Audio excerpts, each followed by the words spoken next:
Parent has a responsibility to help their child read better. Study after study has shown that strong readers do better in school and have more opportunities later in life.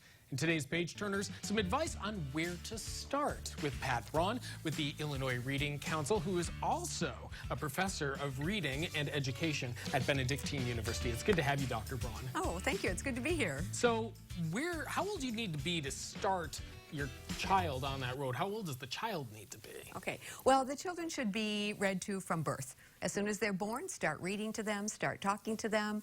That helps build their language, and it also lets them know what sounds they're going to be picking up as they develop. So they start to get that. They're like little sponges, right? They are, right away at birth. Okay, so help me understand then where we go from sounds to books and words. Well, then once you start the sounds and you're just talking to your children normally, you start reading to them. And when you start reading books, they're going to see things that you don't have around your environment.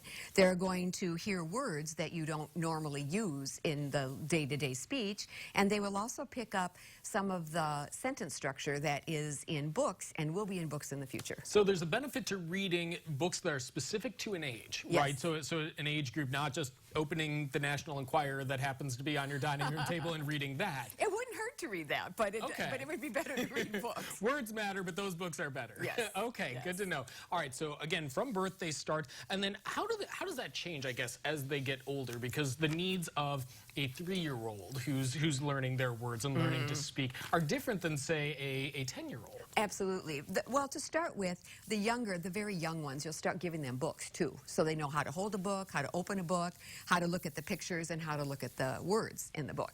I never thought about that. Yeah, they will not hold it like this automatically. Some will, and they'll eat it. And right, right. But they have board books for that. They do. So that's yeah. what those are for. But then, as the children get older, they need to have books in their houses, something to read. It doesn't have to be fantasy. It doesn't have to be a novel. But books have to be around. They don't even have to be in book shape. They could be e-books on their iPads. They could be newspapers, magazines, documents, anything. So you want to have things for the children to read around the house. Then the adults need to model. So the adults should be reading books, talking to each other about the books, talking to their child about the books. And it's interesting you'd say that, because I was wondering, family time so important no matter what you're doing. It is. In a lot of different contexts, but when it comes to reading, if the child is really monitoring what you're doing, they need to see you doing that, right? And they monitor everything we do. So we should be doing good things. And then once you model the fact that you do read as adults, the children will start wanting to be like you. Kids always want to be like their parents, so they'll pick up books. So what's one thing that a parent can do today to get their child on the right road to reading, or even if you have a little bit older child, something that they can do? Is it modeling? Modeling, okay. And then make sure there's books, so get a library card, subscribe to something on the internet that has a lot of books for children to read. Talk about the books with the kids. Just make sure they have a reason to read. You know, if you read a book, what's the first thing you want to do? Other than read it? When I get it, I want to read it. And then when you're done reading it, you want to get another. I hope so. Yeah. So it's like it becomes a habit. So you read one book, you go to another, and the older children need to talk to people about their books. So as soon as they're finished, they might get really excited about the story. Yeah. They might have questions if they're reading realistic fiction. Because at that point, it's more than just word processing. You're talking comprehension. Exactly. Interesting. Okay, so you're part of the Illinois Reading Council. Yes. And every year you guys do a series called Illinois Reads, right? Yes. Tell me a little bit about it. Well, the Illinois Reads is an idea that was started by Tammy Potts, and she wanted to get everybody reading around the state, much like the cities had one book, one read. Sure. And she knew one book wouldn't do it. So she decided she better have 36 books in 6 different age categories, from birth, and I like to say till death, but from birth through adulthood. Okay. So that there's something for everybody to read.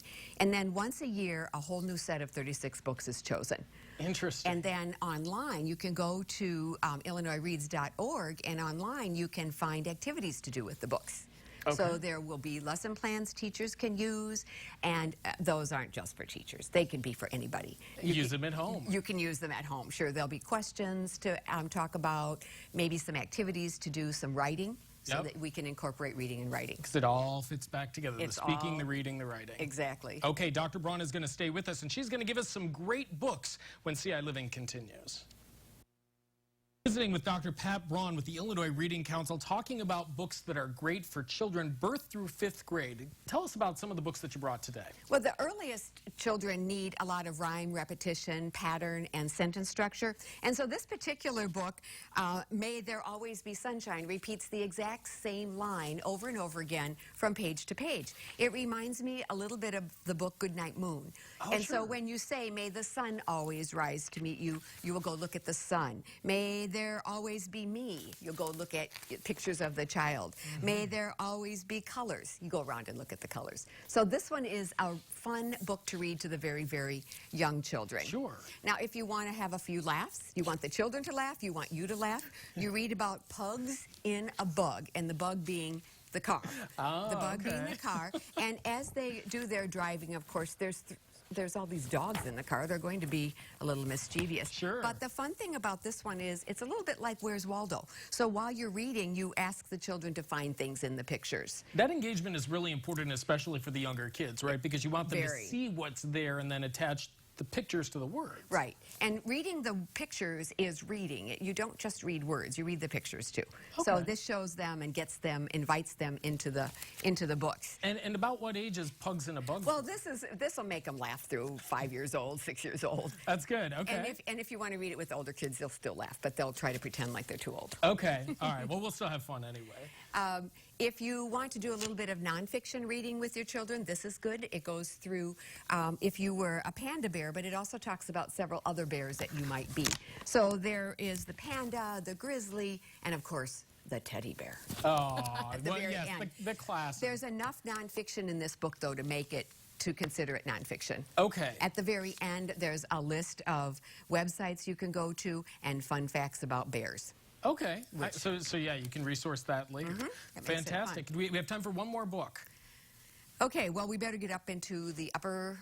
Yeah, let's talk about something for maybe Franklin, 4th and 5th Ben grade. Franklin is a fascinating person because he always wanted to invent things. He was always curious. He wanted to solve problems. Yeah. In this book, he's 11 years old and he's swimming, sees the fish swimming faster, wants to figure out how to swim faster, and so he tries all different inventions in order to be able to swim faster. And he ends up with swim fins. Oh, fun.